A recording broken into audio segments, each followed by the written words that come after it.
স্বাগতম সি প্রোগ্রামিংয়ের পঞ্চম ক্লাসে।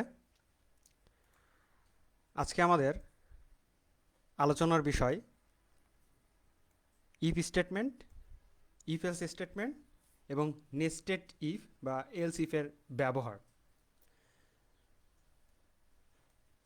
আপনাদের সাথে আছে আমি তরুণ দেবনাথ, ইনস্ট্রাক্টর বন্ধু কম্পিউটার ট্রেনিং সেন্টার, রাজশাহী থেকে। ইফ এলসের ব্যবহার প্রোগ্রামিংয়ে ইফ এলস কন্ডিশনাল স্টেটমেন্ট হিসেবে আমরা ব্যবহার করি এবং এই কন্ডিশনাল স্টেটমেন্টগুলোকে আমরা বিভিন্ন ধরনের কন্ডিশন চেক করানোর ক্ষেত্রে ব্যবহার করি। অর্থাৎ দুইটা ভ্যালুর মধ্যে কম্পেয়ার করতে পারি আমরা বা তুলনা করতে পারি। এক্ষেত্রে এই কন্ডিশনাল স্টেটমেন্ট অনেক গুরুত্বপূর্ণ একটা বিষয় সি প্রোগ্রামিংয়ে। তো এই ক্ষেত্রে আমাদেরকে এই ইফ এলস নিয়ে আজকে আমরা কাজ করব এবং প্র্যাকটিক্যালি দেখব যে আমরা কিভাবে আসলে ইফ এলস নিয়ে কাজ করতে পারি।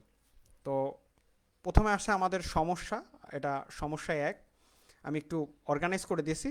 এটা তিনটি সংখ্যার মধ্যে বড় সংখ্যা নির্ণয়, এছাড়া আমাদের জোড় সংখ্যা বিজোড় সংখ্যা নির্ণয়ের প্রোগ্রাম আছে, আর আরেকটা আছে পরীক্ষায় আমরা প্রাপ্ত নম্বরের গ্রেড নির্ণয়। তো তিনটা প্রোগ্রাম একটু আমরা দেখি।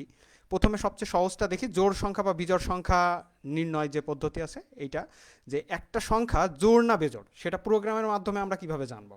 অর্থাৎ ধরুন আপনার কাছে একটা প্রোগ্রাম আছে যেটার মাধ্যমে আপনি একটা এক্সকে একটা ভ্যালু প্রোভাইড করবেন এবং সেই ভ্যালুটা বা একটা ভ্যারিয়েবল, এই এক্স ভ্যারিয়েবলে আপনি যে ভ্যালুটা প্রোভাইড করলেন সেটা জোড় সংখ্যা না বিজোড় সংখ্যা। ধরেন আপনি চিন্তা করছেন যে ফাইভ ফাইভ জোড় না বিজোড়। তো এটা কম্পিউটার কীভাবে চিন্তা করবে সেটা আগে আমাদেরকে চিন্তা করতে হবে।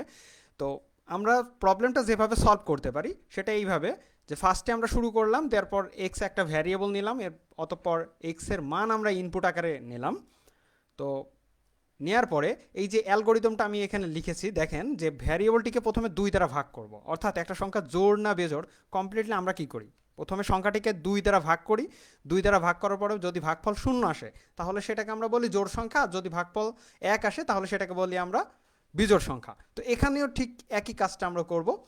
যদি ভাগশেষ দেখেন চতুর্থ ধাপে আছে, যদি ভাগশেষ শূন্য হয় সংখ্যাটি জোড় প্রিন্ট করি, যদি ভাগশেষ এক হয় অর্থাৎ শূন্য না হয় সেক্ষেত্রে আমরা সংখ্যাটি বিজোড় প্রিন্ট করি। তো এইভাবে আমরা সমস্যাটা সমাধান করব। তো চলে আসি আমরা কোড ব্লকে। জাস্ট এ মিনিট, ল্যাঙ্গুয়েজটা চেঞ্জ ছিল। তো ফার্স্টে আমরা কোড ব্লকটা ওপেন করছি, স্টার্ট মেনু থেকে কোড ব্লকটা আমি ওপেন করলাম। একটু ওপেন হতে সময় লাগছে।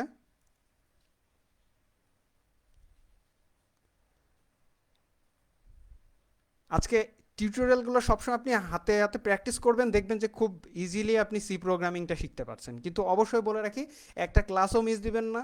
সবসময়, যেহেতু আমাদের প্রতি রবিবারে আমাদের সি প্রোগ্রামিংয়ের ক্লাসগুলো হয়, আপনি যদি ক্লাস লেকচারগুলো কন্টিনিউয়াসলি দেখতে থাকেন, আই হোপ খুব সুন্দরভাবে আপনি সি প্রোগ্রামিং শিখতে পারবেন। তো প্রথমেই আসি যে আমাদের ক্রিয়েট এ নিউ প্রজেক্ট। তো ফার্স্টে একটা আমরা নিউ প্রজেক্ট ক্রিয়েট করব। করার পর এখানে কনসোল অ্যাপ্লিকেশনে যাব, ঠিক আগের দিনকেও যেমনটা করেছিলাম। তারপর গোতে যাচ্ছি, এরপরে make a selection, please make a selection. এখানে আমি ল্যাঙ্গুয়েজ সিলেক্ট করলাম সি। তো নেক্সটে যাওয়ার পর আপনি প্রোগ্রাম টাইটেল একটা দিয়ে দিলেন, এটা ধরেন ফার্স্টে আজকের class five, CLASS class five. Just আমি ক্লাস ফাইভ দিলাম এবং ডেস্কটপের উপরে একটা ফোল্ডার আমি তৈরি করেছি অলরেডি। ডেস্কটপের উপরে ফার্স্টে দেখি ডেস্কটপের উপরে কী কী ফোল্ডার আছে। থার্ড ডে এটা না, আজকে হচ্ছে class five.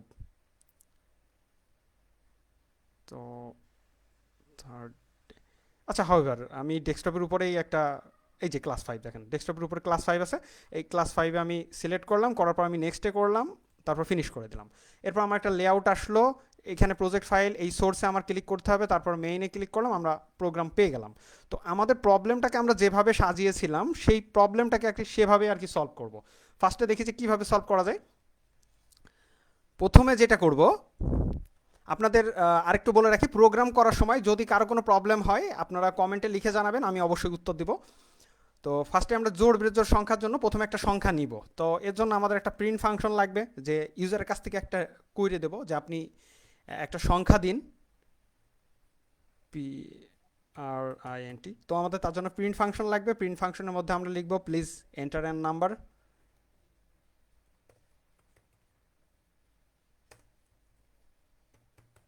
Enter your number, আপনার সংখ্যাটি দিন। তো এরপরে স্টেটমেন্টকে ক্লোজ করতে হবে। আমরা চাইলাম তো সংখ্যাটি এবার স্ক্যান করে নিতে হবে, স্ক্যানএফ। তো এর ভিতরে স্ক্যানএফের মধ্যে আপনি যেভাবে আমরা গতদিন দেখেছিলাম যে পার্সেন্টেজ ডি ফরম্যাট স্পেসিফায়ার, কেন ডি লিখছি, কারণ আমরা একটা ইন্টিজার টাইপের ভ্যারিয়েবল নিব। তো আগেই আমার সেই ইন্টিজার টাইপ এখানে তাহলে ডিক্লেয়ার করে আসতে হবে। আমরা বলেছিলাম এক্সটা একটি ভ্যারিয়েবল নেই, ইন্টিজার এক্স নিলাম, percentage D comma ampersand x. তো এই আমরা এম্পারসেন্ট এক্স দিয়ে আমরা এই যে অ্যান্ড চিহ্ন যেটাকে বলে, তো এটাকে প্রোগ্রামিং ভাষায় এম্পারসেন্ট বলে। তো এই এক্স এর মান আমরা নিলাম। এখন যেটা হচ্ছে এই এক্স এর মান নিয়ে আমার ক্যালকুলেশন করতে হবে। তাহলে ফার্স্টে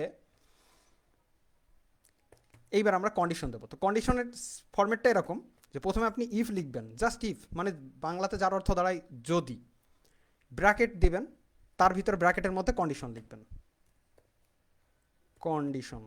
তো এই আপনার ব্র্যাকেটের মধ্যে কন্ডিশন, আর এখানে হচ্ছে আপনার বডি,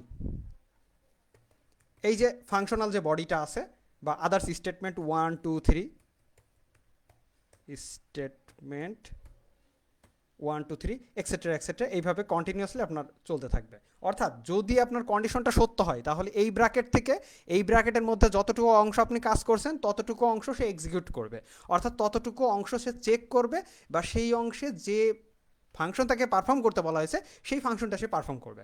আদারওয়াইজ সে ইফের বাইরে চলে যাবে। তো এখন ইফের বাইরে কি আছে, রিটার্ন আছে। তো আমি যদি এই জায়গায় এখানে মনে করেন যে এখান দিয়ে যে প্রিন্ট, ধরেন এখানে আমরা দিলাম প্রিন্ট এফ, আমি ফার্স্টে একটু প্রিন্ট এফ দিয়ে বোঝালাম।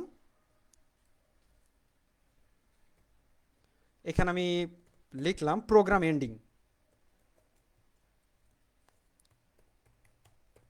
আসলে এক হাত দিয়ে টাইপ করতে হচ্ছে, দ্যাটস ওয়াই হয়তো একটু মিসম্যাচ হচ্ছে। প্রোগ্রাম এন্ডিং, তো এই চলে আসলো আমাদের। অর্থাৎ আমরা এইবার দেখেন এখানে আমরা এই কন্ডিশনের পরিবর্তে এখানে একটা মিথ্যা কন্ডিশন দিব, এবং দিয়ে এখানে একটা প্রিন্ট এফ দেব। এই প্রিন্ট এফ দিলাম, তার মধ্যে দিলাম inside, INSID, inside if condition, অর্থাৎ conditional statement inside if conditional statement. আর এই সাইডে প্রিন্ট এফে দিলাম আউটসাইড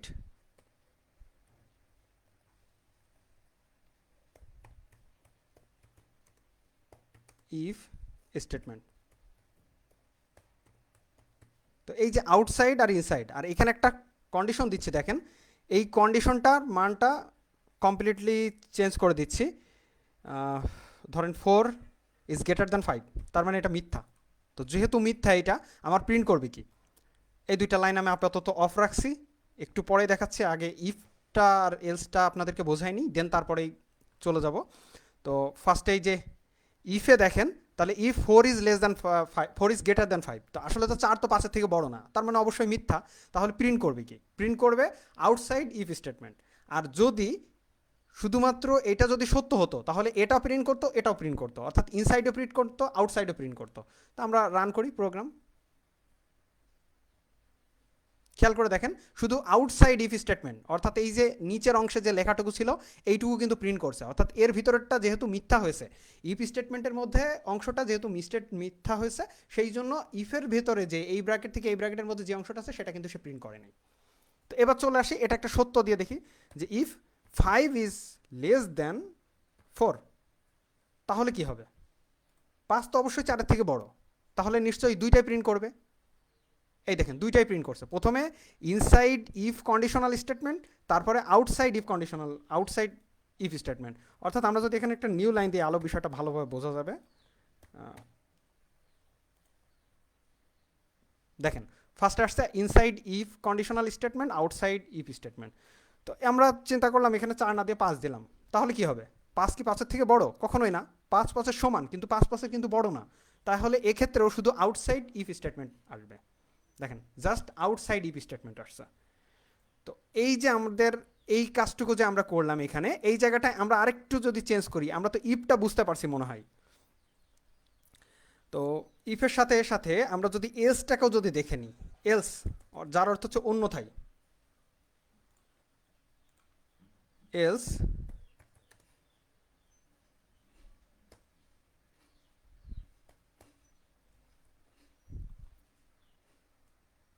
এলস অংশটা আমরা এখানে প্রিন্ট করলাম। অর্থাৎ এবার দিচ্ছি যে ইনসাইড এফ ইফ আর আউটসাইড ইফ। তাহলে ইফের অংশটা যদি মিথ্যা হয় তখন এলসের অংশটা প্রিন্ট করবে, আর এলসের অংশ যদি মিথ্যা হয় অর্থাৎ ইফের অংশ যদি সত্য হয় তখন শুধু এইটা প্রিন্ট করবে। অর্থাৎ এই ইফ এলস দিয়ে আমি যেটা করব, হয় এইটা না হয় এইটা। বাংলায় যেরকম অর্থ দাঁড়াবে আপনি খেয়াল করে দেখেন, হয় এইটা না হলে এইটা। তো এইভাবে আমরা প্রিন্ট করব। তো এখন আমাদের কি প্রিন্ট করার কথা? তো 5 থেকে বড় না, 5 সমান, অর্থাৎ মিথ্যা। তাহলে এই ক্ষেত্রে আমরা যখন রান করব শুধুমাত্র আমাদের আউটসাইডটা প্রিন্ট হবে, এই অন্যথা অর্থাৎ যেহেতু মিথ্যা হয়েছে তাই এলসের অংশটা প্রিন্ট করবে। আর যদি আমরা এখানে সত্য করে দিই, ধরেন 5 > 2, তাহলে শুধু এই অংশ প্রিন্ট করবে, এই অংশ প্রিন্ট করবে না। দেখেন, সো আমরা কিন্তু মিন টাইম বুঝে গেছি যে কিভাবে এই ইফ স্টেটমেন্ট কাজ করে। তো চলে আসি এবার মেইন প্রোগ্রামটাতে, সেই জোড় বিজোড় আমরা একটু নির্ণয় করে ফেলি। তো আপনাদের কাছে মনে হতে পারে যে আসলে ছোট ছোট জিনিসগুলো দিয়ে কিভাবে আমরা কাজ করছি। যেহেতু প্রোগ্রামটা আমরা প্রথম থেকে শিখছি, খুব ভালো করে আমরা শিখতে শিখতে যাব, যাতে করে আস্তে আস্তে আমরা হার্ড প্রোগ্রামের দিকে আগাবো। তো প্রথমে একটা নাম্বার নিচ্ছি, এখানে দিলাম যে স্ক্যান করে এক্স নিয়েছে। এবার এক্স মডুলো 2 ইজিক্যাল টু, অর্থাৎ চেক করব সমান কিনা, কত সমান, শূন্যের সমান কিনা হলে printf the number is even, or simply the even number, even even number. আর যদি এখানে যদি আমাদের সত্য না হয় তখন এটা হবে মিথ্যা, অর্থাৎ এই ক্ষেত্রে হবে আমাদের অড নাম্বার, অড নাম্বার। তো এই দেখেন অলরেডি আমরা ইভেন নম্বর অড নম্বরের প্রোগ্রাম করে ফেলেছি। তো এই ক্ষেত্রে আমি প্রোগ্রামটাকে রান করি। রান করলে বলবে যে প্লিজ এন্টার ইউর নাম্বার। আপনারাই বলেন যে কত নাম্বার দিতে পারি এখানে, সামহাও কত দিতে পারি, যে কোনো নাম্বার, যে কোনো একটা সংখ্যা, ধরেন 45 দিলাম, অড নাম্বার। আমরা চাইলে এই জায়গায় যে কোনো একটা নাম্বার দিতে পারি, ধরেন 45 দিয়েছিলাম আগে, এবার 20 দিলাম, 20 ইভেন নাম্বার। অর্থাৎ আপনি যাই দেন না কেন এবার কিন্তু সে কিন্তু অটোমেটিক ক্যালকুলেশন করে নেবে। অর্থাৎ ক্যালকুলেশনটা যদি অনেক বড় হতো তাও কিন্তু আমরা ইজিলি বুঝতে পারতাম। তো এই ক্ষেত্রে আমি যা নাম্বার দেবো, দেখেন শুধুমাত্র রান করব, নাম্বার দেবো, ওটা বের করে দেবে যে ইভেন নাম্বার না অড নাম্বার। অর্থাৎ খুব সিম্পলি কিন্তু আমরা একটা প্রোগ্রাম কমপ্লিট করে ফেললাম। তো এর পরের যেটা আসছে প্রোগ্রামটা, সমস্যাটা, প্রবলেমটা আমরা দেখি। তো পরীক্ষায় প্রাপ্ত নম্বরের যে গ্রেড আছে সেটা আমাদেরকে নির্ণয় করতে হবে। তো আমাদের গ্রেডিং পদ্ধতিতে আমরা কি করি, ধরেন বোর্ডের আপনি কাজ করছেন, বোর্ডে একটা সফটওয়্যার আপনার কাজ করতে হবে বা ওয়েব ডেভেলপমেন্ট করতে হবে কারিগরি শিক্ষা বোর্ডের। তো এই কারিগরি শিক্ষা বোর্ডে যারা 80 নম্বর বা তার উপরে পেয়েছে তাদেরকে আমরা বলবো এ প্লাস, বা 80 থেকে 100-র মধ্যে পেয়েছে তারা হচ্ছে এ প্লাস। যদি 70 থেকে 79-র মধ্যে পেয়ে থাকে তাহলে তাদের ক্ষেত্রে আমরা এ গ্রেড বলি। যদি 60 থেকে 69-এর মধ্যে থাকে তবে তাদের ক্ষেত্রে আমরা এ মাইনাস বলি। যদি 50 থেকে 59-এর মধ্যে থাকে তাহলে সেই ক্ষেত্রে আমরা বি গ্রেড বলছি।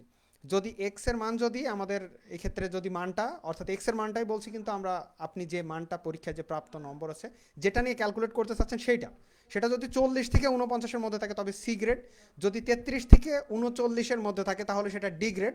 এবং যদি 0 থেকে 32-এর মধ্যে থাকে তাহলে সেটাকে আমরা ফেইল বলি, যাকে এফ দ্বারা আমাদের রেজাল্টে প্রিন্ট করা হয়।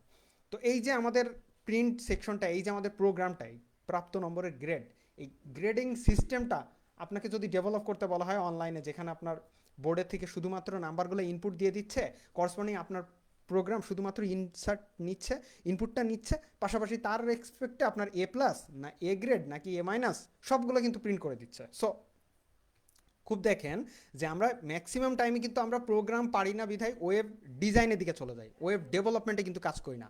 আবার আপনি যদি বলেন অ্যান্ড্রয়েড অ্যাপ্লিকেশনের কথা, আইফোন অ্যাপ্লিকেশনের কথা, বা দেখা যাচ্ছে যে কম্পিউটার সফটওয়্যারের কথা, সেই ক্ষেত্রে প্রত্যেকটা ক্ষেত্রেই কিন্তু আপনার এই সি প্রোগ্রাম বেসিক। আপনি সি প্রোগ্রামটা ঠিকমতো শিখতে পারলে পরবর্তীতেগুলোতে আপনি ইজিলি ভালো করতে পারবেন। আর এক্ষেত্রে যেহেতু আমাদের কারিগরি শিক্ষা বোর্ডের, যেহেতু আমাদের কমপ্লিটলি প্র্যাকটিক্যাল রিলেটেড বা প্র্যাকটিক্যাল সাইডে অনেক বেশি জোর দেওয়া হয়, দ্যাটস ওয়াই আমাদের হাতে কলমে শেখাটা আমাদের সবচেয়ে বেশি জরুরি এখানে। তাতে করে আমরা আমাদের ব্যক্তিগত জীবনে যতগুলো প্রবলেম আছে আমরা এই প্রবলেমগুলো কিন্তু সলভ করতে পারবো। তো এখন চলে আসি, আপনাদের যে কোনো প্রবলেম আপনারা কমেন্টে জানাতে পারেন, আমি অবশ্যই উত্তর দেব প্রোগ্রাম রিলেটেড কোনো সমস্যা হলে। তো এই ক্ষেত্রে পরীক্ষায় প্রাপ্ত নম্বর আমরা একটা ভ্যারিয়েবল নিচ্ছি এক্স, যার মান ইনপুট আকারে নিলাম। এখন প্রোগ্রামটাকে আমরা লিখে ফেলবো। তো এটা ছিল আমাদের ইভেন অড প্রোগ্রাম। তো এন্টার, এখানে এটাকে কমপ্লিটলি আমি মনে করেন যে নতুন একটা প্রোগ্রাম নিলাম। জাস্ট আবার নতুন করে আমি টাইপ করে নিচ্ছি।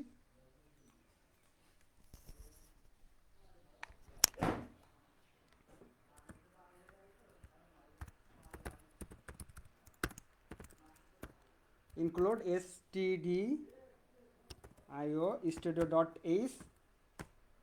আমি বলছিলাম বোধহয় stdio.h এর অর্থ আপনারা কেউ জানলে একটু কমেন্টে জানাবেন। অলরেডি বলেছি, না হলে আবার শেষে বলবো stdlib.h। তারপর ছিল আমার int মেইন, ইন্টিজার মেইন। তারপর লাস্টে ছিল রিটার্ন জিরো, যেহেতু রিটার্ন একটা কিওয়ার্ড, ইন্টিজার একটা কিওয়ার্ড, সো এগুলো কিন্তু আমাদের অন্য কালারে হাইলাইট করা থাকবে, ব্লু কালারে বোল্ড হয়ে থাকবে। তো এরপরে একটা ভ্যারিয়েবল নিব। সো পরীক্ষার মার্কস ইন্টিজার নিলাম, ইন্টিজার এক্স একটা মান নিয়েছি। আর রেজাল্ট দিতে হবে, অর্থাৎ কুইরি করতে হবে ফার্স্টে, এন্টার ইয়োর মার্কস। তো এই পরীক্ষায় আপনি মার্কস এন্ট্রি করলেন, আপনাকে মেসেজ দিল ফার্স্টে, মেসেজ দেওয়ার পরে হ্যাঁ আপনি যা বুঝলেন যে আপনার কাছ থেকে মার্কস চাচ্ছে, অর্থাৎ স্ক্যান করতে হবে। এবার স্ক্যান ফাংশন লাগবে, SCAN স্ক্যান ফাংশন। তো পার্সেন্টেজ দিয়ে একইভাবে কমা এম্পারসেন্ট দিয়ে আপনি মার্কসটা নেবেন। তো মার্কসটাকে ধরছেন যেহেতু এক্স, আমরা এখানে এক্স ধরেছি, তাই এক্স দিয়ে মার্কসটা নিলাম ইউজারের কাছ থেকে। মার্কসটা নেওয়ার পরে এখন সেই মার্কসটাকে আমরা চেক করাবো বিভিন্ন ভ্যালুর সাথে। If x is less than or is equal to 100, অর্থাৎ এক্স 100 সমান বা 100 আমরা বলেছি 80 সমান, তাহলে x is equal to greater than is equal to x is greater than or is equal to 80, অর্থাৎ 80 বা তার উপরে, সেই ক্ষেত্রে প্রিন্ট করবে প্রিন্টএফ। এই ক্ষেত্রে আপনি দেখেন আরেকটা বিষয় বলে রাখি, সেটা হচ্ছে যদি মাত্র একটা স্টেটমেন্ট থাকে সেক্ষেত্রে আপনার ইফের মাঝে ব্র্যাকেট দেওয়ার কোনো প্রয়োজন নাই, আপনি দিতেও পারেন নাও দিতে পারেন। তো সেই ক্ষেত্রে শুধুমাত্র ইফের পরে আপনি একটা, যেহেতু আমরা একটা স্টেটমেন্ট নিয়ে কাজ করছি সেহেতু এরপরে আমরা প্রিন্টএফ দিয়ে দিচ্ছি সরাসরি। তো প্রিন্টএফ ফাংশনের মধ্যে দিচ্ছি ইউ গট এ প্লাস, একইভাবে স্টেটমেন্টটা ক্লোজ করে দিলাম। এরপরে আপনার যতগুলো কন্ডিশন আসবে শুধু আপনি প্রত্যেকটা কন্ডিশনে এলসিফ ইউজ করে যান, জাস্ট এলসিফ ইউজ করে যান, দেখবেন যে হয়ে গেছে। কিন্তু কন্ডিশনগুলোকে অবশ্যই খেয়াল রাখবেন এবং খুব ভালো করে খেয়াল রাখতে হবে কন্ডিশনগুলোকে।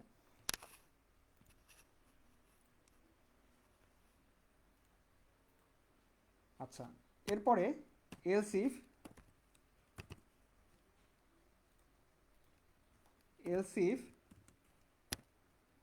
X is greater than or is equal to, পরেরটা বলেছিলাম 70 থেকে 79 মধ্যে, x is greater than or is equal to 70 and x is less than is equal to 79, অর্থাৎ এক্স দেখেন খেয়াল করেন, এক্স 70 থেকে বড় অথবা 70-এর সমান হতে পারে, যেহেতু 70 থেকে আমরা 79 পর্যন্ত দিয়েছিলাম। এবং ডাবল সিম্বল, ডাবল অ্যান্ড দিয়ে বোঝাবে শুধুমাত্র অ্যান্ড অপারেশন, এটা যে সময় রিলেশনাল অপারেশন বা লজিক্যাল অপারেটর আপনাদেরকে বুঝিয়েছি সেই সময় অলরেডি বলেছি। তো এরপরে less than or is equal to, এটা একটা আমার রিলেশনাল অপারেটর যেটা চেক করছে যে লেস দেন এবং 79-এর থেকে সমান বা 79-এর থেকে কম কিনা। যদি এটা হয়ে থাকে তাহলে সে পেয়েছে এ গ্রেড। সো এই ক্ষেত্রে আমার প্রিন্ট করতে হবে printf you got A minus, sorry A grade. So একইভাবে আমরা আবার পরে চলে যাচ্ছি, else if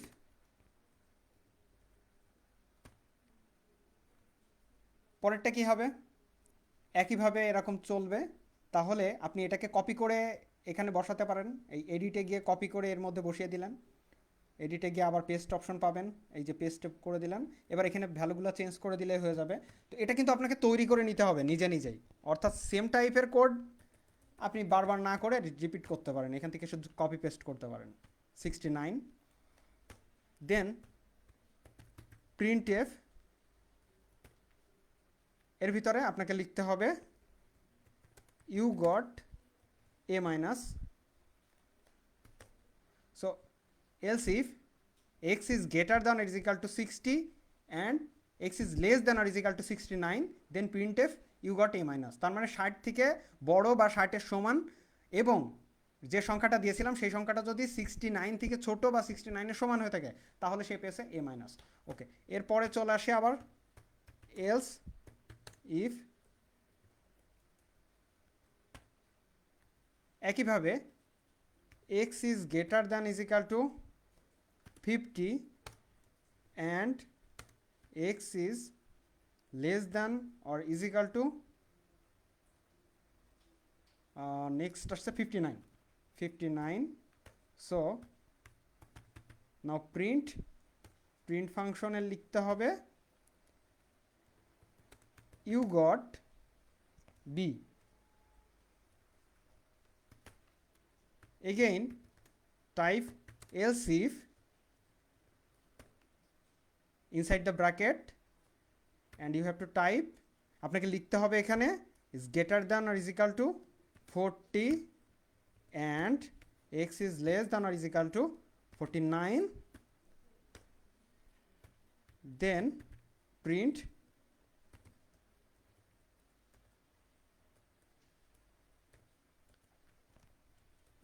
you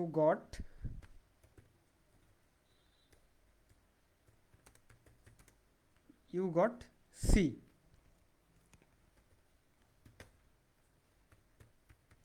else if x is greater than or is equal to 33 and x is less than is equal to, আপনি যদি less than is equal to যদি আপনি না দিয়ে শুধুমাত্র লেস দ্যান 50 করে দিতেন তাও কিন্তু হতো। কন্ডিশনকে আপনি আপনার নিজের মতো করে সেট করতে পারেন, তবে শেষ পর্যন্ত যেন ফলাফলটা যেন একই থাকে এটা অবশ্যই মাথায় রাখতে হবে। 39, then print F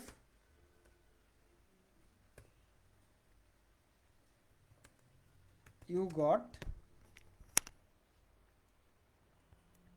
D, else if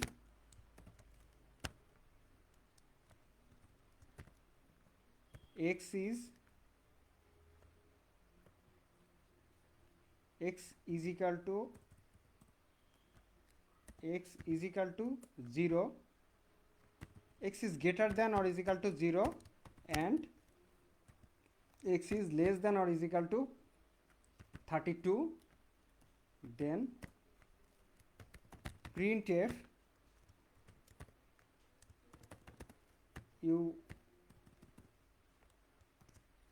got fail or you got f। So খেয়াল রাখবেন এই ক্ষেত্রে প্রত্যেকটা স্টেটমেন্টের পরে কিন্তু আমি কিন্তু এই কন্ডিশন যেখানে চেক করা হয়েছে তার শেষে কিন্তু আমি সেমিকোলন দিই নাই। আপনারা যদি সেমিকোলন দেন সেই ক্ষেত্রে যে প্রবলেমটা হবে জাস্ট ওটাকে চেক করে স্কিপ করে চলে যাবে। তো এরপরে আমি এলস দিতে পারি, এলস দিয়ে লিখলাম প্রিন্টএফ। আপনারা চাইলে এলস না দিলেও সমস্যা নাই, শুধুমাত্র ইফের পরে এলসিফ করে যেতে পারেন। Else if invalid input. সো এবার আমি প্রোগ্রামটা রান করি দেখি। তো ফার্স্টে আমরা মার্কস দেব, কত মার্কস দেব বলেন, এখানে ধরেন 55, ইউ গট বি, 55 হলে বি গ্রেড পাইছে। ওকে, এবার চেক করি 80 দিয়ে, এ প্লাস। 79 দিয়ে চেক করি। দেখেন আপনাকে কিন্তু ভাবতে হতো, অর্থাৎ যে কত মার্কস পেয়েছে সেটাকে আপনাকে মৌখিকভাবে ক্যালকুলেট করতে হতো, কিন্তু এই রকম একটা প্রোগ্রাম যখন আপনার কাছে থাকছে তখন সেটা কিন্তু আপনি ইজিলি বলতে পারছেন যে এত মার্কস পেয়েছে। তো তো এই যে এই কাজগুলো কিন্তু আমরা বলেছি আগে যে অ্যান্ড্রয়েড ফোন দিয়ে আপনি কাজ করতে পারবেন, আবার এইভাবে আপনি করতে পারবেন। তো এই ক্ষেত্রে এনাদার একটা মান চেক করি 100, সো A+। আমরা 32 দিয়ে চেক করবো আর 33 দিয়ে চেক করব। 32 মানে ফেল, 33 মানে জাস্ট পাস করছে এবং ডি গ্রেড পেয়েছে। তো 33 দিয়ে চেক করলে ডি গ্রেড পেয়েছে। দেখেন, তাহলে আমরা যদি এইভাবে একটা অ্যালগোরিদম তৈরি করে নিতে পারি তাহলে কিন্তু আমরা প্রোগ্রামগুলো কিন্তু খুব ইজিলি করতে পারবো। তো যেহেতু খুবই শর্ট টাইম, আমাদের আরও একটা প্রোগ্রাম আজকে দেখতে হবে, সেটা হচ্ছে নেস্টেড ইফ। তো নেস্টেড ইফের মধ্যে আমি জাস্ট এই অংশটুকুকে হাইড করে দিচ্ছি, দেওয়ার পরে এন্টার 3 নাম্বার। এখানে এবিসি 3টা নাম্বার নেওয়া হয়েছে। তো insert A comma B comma C 3টা নাম্বার, এন্টার 3 নাম্বার। 3টা নাম্বার নিচ্ছি। পার্সেন্টেজ ডি এক লাইনেও আমরা নিতে পারি, আলাদা আলাদা 3টা লাইন দিয়েও নিতে পারি। Percentage D, again percentage D comma ampersand X comma ampersand Y comma ampersand Z. তো এইভাবে আমরা এ বি সি নিব। যেহেতু আমাদের এখানে ভ্যারিয়েবল আমরা এখানে এ বি দিয়েছি, আপনি কিন্তু এক্স ওয়াই জেড নিলেও হবে, বাট যেহেতু আমরা এখানে এ বি সি নিয়েছি তাই আমি এখানে এ বি সি দিয়ে আপনাদেরকে বোঝাচ্ছি। এ বি সি আপনারা খেয়াল করে দেখবেন আগের প্রোগ্রামে কিন্তু আমি এক্স ওয়াই দিয়ে করেছি, আর এটা যেহেতু ভ্যারিয়েবল এটা নিয়ে ওরিঢর কোনো দরকার নাই। তো এবিসি আমরা 3টা মান নিয়েছি, এবার চেক করি এগুলা। তো প্রথমে বলেছে ইনপুট নিলাম, store the numbers into variables. আমরা অটোমেটিক্যালি যখনই ইনপুট দিচ্ছি তখন সেটাকে এবিসি আকারে ইনপুট নিয়ে নিচ্ছে, স্টোর হয়ে যাচ্ছে। তো এরপরে এ এবং বি এর মধ্যে চেক করি, if A is greater than B, যদি বি এর বড় হয় তাহলে এর মধ্যে এ যদি বি এর থেকে বড় হয় তাহলে এই অংশে যাবে। এবার এর সাথে সি চেক করব, আবার ইফ দিব A is greater than C, যদি সি থেকে বড় হয় তাহলে এই অংশ প্রিন্ট করবে, A is largest. Printf A is large, that is is equal to percentage D comma দিয়ে এ দিলাম।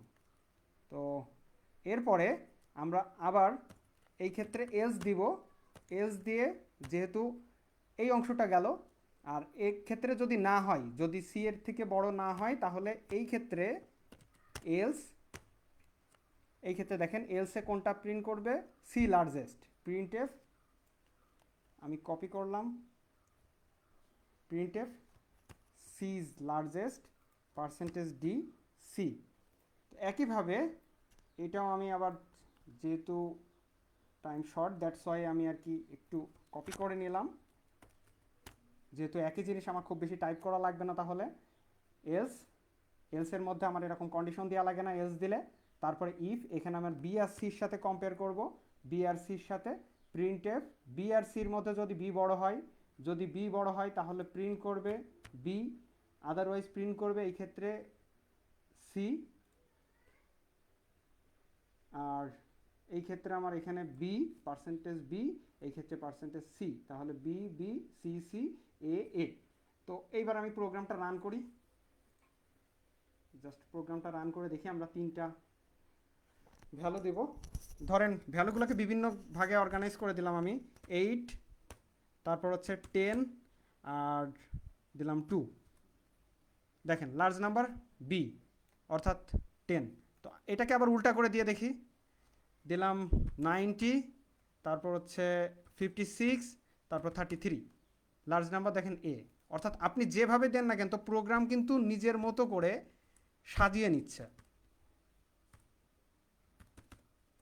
দেখেন প্রত্যেকটা ক্ষেত্রে কিন্তু যেটা শুধুমাত্র লার্জ নাম্বার সেই লার্জ নাম্বারটা কিন্তু বের করছে সে। অর্থাৎ আপনি যদি এইভাবে যদি করতে পারেন তাহলে কিন্তু অ্যালগোরিদমটা সাজিয়ে নিলেই প্রোগ্রামগুলো কিন্তু খুব ইজি হয়ে যাবে। এই অ্যালগোরিদমগুলো বা ফ্লোচার্টগুলো আপনাকে নিজের মতো করে তৈরি করে নিতে হবে।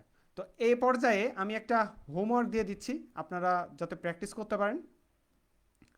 তো এই হোমওয়ার্কটা হচ্ছে একটি সাল লিপিয়ার কিনা সেটা আপনাকে নির্ণয় করতে হবে। কিভাবে করবেন দেখেন, ফার্স্টেই আপনারা চলে যাবেন যে একটা ভ্যারিয়েবল নেবেন এবং তার মান ইনপুট নেবেন, সেটাকে 4 দ্বারা ভাগ করে যদি ভাগফল 0 আসে তাহলে সেই ক্ষেত্রে আপনাকে সেটাকে আবার 100 দ্বারা ভাগ করতে হবে। তাও যদি ভাগফল যদি 0 আসে অর্থাৎ 100 দ্বারা যদি বিভাজ্য হয় তাহলে পরের ধাপে যাবেন, অর্থাৎ 400 দ্বারা ভাগ করবেন।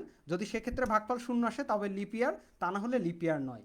আর 4 দ্বারা ভাগ করে যদি ভাগফল যদি শূন্য হয় তাহলে সেক্ষেত্রে তো 4 ধাপে গেলেন, অন্যথায় লিখবেন লিপ ইয়ার নয়। এভাবে 100 দ্বারা ভাগ করার পর ভাগফল যদি শূন্য আসে তবে পরের ধাপে যাবেন, আদারওয়াইজ সেটা লিপ ইয়ার প্রিন্ট করবেন। আর 400 দ্বারা ভাগ করে যদি সরাসরি ভাগফল শূন্য আসে তাহলে সেই ক্ষেত্রে সেটা লিপ ইয়ার, অন্যথায় সেটা লিপ ইয়ার নয় হবে। কিছু উদাহরণও আমি দিয়ে দিয়েছি, এগুলো আপনি দেখতে পারেন যে এইগুলো আসলে 4 দ্বারা বিভাজ্য কিন্তু তারপরেও কিন্তু লিপ ইয়ার নয়। তো এই যে এইগুলা আপনি একটু দেখবেন, দেখে আপনারা এই ধরনের একটা এই যে লিপ ইয়ারের হোমওয়ার্কটা যেটা দিলাম আপনারা 1 সপ্তাহের মধ্যে করবেন। নেক্সট উইকে আবার আপনারা কে কার কার হয়েছে আপনারা বলতে পারেন আমাকে। তো আজকের মতো আমাদের ক্লাস এই পর্যন্তই। আমাদের ক্লাসের ভিডিওটি পুনরায় পেতে ভিজিট করুন জাতীয় দক্ষতা বাতায়ন www.skills.gov.bd তে, অথবা দক্ষতা বাতায়নের ফেসবুক পেজে www.facebook.com/skills.gov.bd। আমাদের সাথে থাকার জন্য অসংখ্য ধন্যবাদ।